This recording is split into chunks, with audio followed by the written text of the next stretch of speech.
Aujourd'hui, dans votre édition des locales, on vous emmène en Corrèze où la récolte des kiwis bio bat son plein. Ce fruit exotique est cultivé dans la région depuis 3 générations. Puis nous visiterons dans le Rhône une classe numérique, l'occasion pour les enfants d'apprendre autrement. Mais d'abord, attention, un train peut toujours en cacher un autre. À Auxerre, la SNCF a lancé une opération de mise en garde au passage à niveau à l'attention des piétons et des cyclistes. Ce matin, sur le passage 20 bis près de la gare d'Auxerre, malgré les nombreux panneaux de rappel, un jeune homme traverse sur les voies ferrées à vélo avec son casque sur les oreilles. Un comportement dangereux. Vous savez, un train, il s'arrête pas comme une voiture. Ah ouais, là, je prends le temps, monsieur, faut que j'aille travailler. Bonne journée. Pas facile de faire entendre raison aux riverains habitués à traverser tous les jours ce passage à niveau. C'est pourtant bien le but de l'opération de sensibilisation de la SNCF ce matin. Rappeler les gestes et les comportements élémentaires de sécurité. Contrairement à un passage piéton routier, ce sont les trains qui ont la priorité et non pas les piétons. Un train également met plus de temps à s'arrêter qu'une voiture. Et on constate notamment sur ce passage des personnes qui font preuve un peu d'imprudence, voire d'incivilité. Juste pour vous rappeler qu'à la traversée des voies ferrées, les trains restent prioritaires. Même s'il n'y a jamais eu d'accident sur ce passage à niveau, le danger est réel pour les 750 travailleurs, écoliers et joggeurs qui passent par là tous les jours. Tous les jours, hein, le matin, le midi, 2 fois le midi, puis 1 fois le soir en venant du travail. Moi je regarde toujours à gauche, à droite, on ne sait jamais, hein, après tout. Hein. Un train, on dit, peut vite arriver. Hein. Bon, moi je fais toujours attention. Hein. Pourtant, pour être sûr de traverser en toute sécurité, il y a un passage surélevé, mais les escaliers en découragent plus d'un. J'ai un petit garçon de 2 ans et donc monter les marches, c'est un peu lourd des fois pour lui. Il ne traverse pas la barrière tant que je ne suis pas à côté et il ne traverse pas les rails aussi tant que je n'ai pas donné le signal. Si dans l'ensemble, les Auxerrois sont prudents, cette opération n'est pas vaine. Depuis janvier 2017, en Bourgogne-Franche-Comté, la SNCF a recensé 26 accidents sur des passages à niveau. Les nouvelles technologies font désormais partie de l'environnement scolaire. Après les collèges, certaines classes primaires sont équipées de tablettes tactiles, comme ici à Limonest dans le Rhône. Avant de commencer, on va tous ouvrir notre tablette, s'il vous plaît. Ouvrez tous la tablette et je vais vous montrer le lien. Tableau interactif, tablette. À l'école Antoine Godard de Limonest, on apprend autrement. 2 classes en sont équipées, mais les CM2 ont en plus des bureaux et des sièges adaptés et surtout mobiles. On va demander à Naël, Marie, de se reculer pour que les autres puissent se... Allez, va vers le fond. Les élèves n'ont pas besoin de se lever pour former 3 groupes de travail sur le thème de la Révolution française.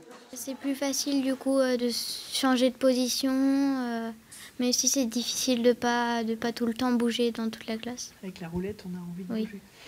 2 groupes de travail utilisent les tablettes, l'un pour explorer un site éducatif, l'autre pour écouter un enregistrement choisi par l'enseignante.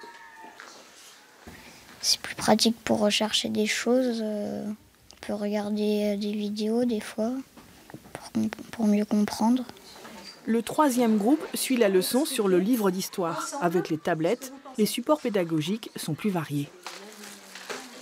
On peut faire des recherches dessus, on peut s'entraîner, on va pouvoir les utiliser de différentes manières, mais comme vous pouvez le constater, on emploie encore beaucoup le livre, la feuille, le crayon. Cet investissement a coûté 35 000 €. C'est un équipement indispensable, affirme le maire de Limonest. C'est un cofinancement essentiellement de la commune, à 80% de la commune, et puis une aide de l'État. C'est vrai que si ce plan d'ailleurs d'investissement a pris du retard et je pense que l'État devra, à mon avis, abonder davantage pour que les écoles puissent être équipées. Donc là, on arrive enfin à la réunion. Réservées jusqu'à présent au collège, ces classes mobiles numériques sont aujourd'hui adaptées aux élèves de primaire. Allez-y. C'est une nouveauté cette année. Une simple visite à son pharmacien peut suffire pour se faire vacciner contre la grippe. Exemple dans cette officine de Saint-Étienne dans la Loire. Allez, donc je vais vous chercher le vaccin. Le chercher et nouveauté, le faire, comme c'est permis aux pharmaciens de Rhône-Alpes et de Nouvelle-Aquitaine dans le cadre d'une expérimentation. Pas d'hypersensibilité à la protéine d'œuf, parce que vous savez, le vaccin, il est fait sur Non. Pas nécessaire de prendre rendez-vous, juste de répondre à un rapide questionnaire, histoire d'écarter les quelques contre-indications qui imposent la vaccination par le médecin traitant, puis c'est la piqûre. Allez hop, vous sentez quelque chose? Rien du tout.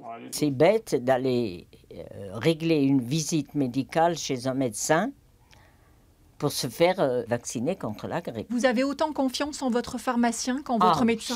Ah oui. Une journée de formation au geste, mais ce pharmacien a surtout pris le soin de consulter dans son quartier ceux à qui il enlève des actes, médecins ou infirmiers. Sans réticence de leur part, il s'est lancé dans l'expérimentation, sans but lucratif, même s'il perçoit entre 4,50 € et 6,30 € par vaccination. L'argent, c'est pas mon cœur de métier. Mon cœur de métier, c'est d'être aux poches des gens. L'idée première, c'est qu'encore une fois, santé publique. C'est améliorer la couverture vaccinale pour améliorer la qualité de vie des patients. Une couverture vaccinale de l'ordre de 46% en décembre 2016. Les 193 officines ligériennes volontaires pour vacciner feront-elles grimper ce chiffre? Bilan à l'issue de l'expérimentation. Enfin, à Voutezac en Corrèze, la culture du kiwi bio est une affaire de famille. Cela fait 3 générations depuis les années 60 que l'on cultive ce fruit exotique gorgé de vitamines. Non, vous ne rêvez pas, ce sont bien des kiwis qui poussent là sur ce coteau corrézien et pour eux, l'heure de la cueillette a sonné. On les ramasse maintenant avant les premières gelées, alors les kiwis ne sont pas encore mûrs, mais ils vont patienter dans une grange en attendant qu'ils mûrissent, qu'ils soient mûrs plutôt entre début et mi-janvier. Chez les Jeuniers, le kiwi bio, c'est une affaire de famille.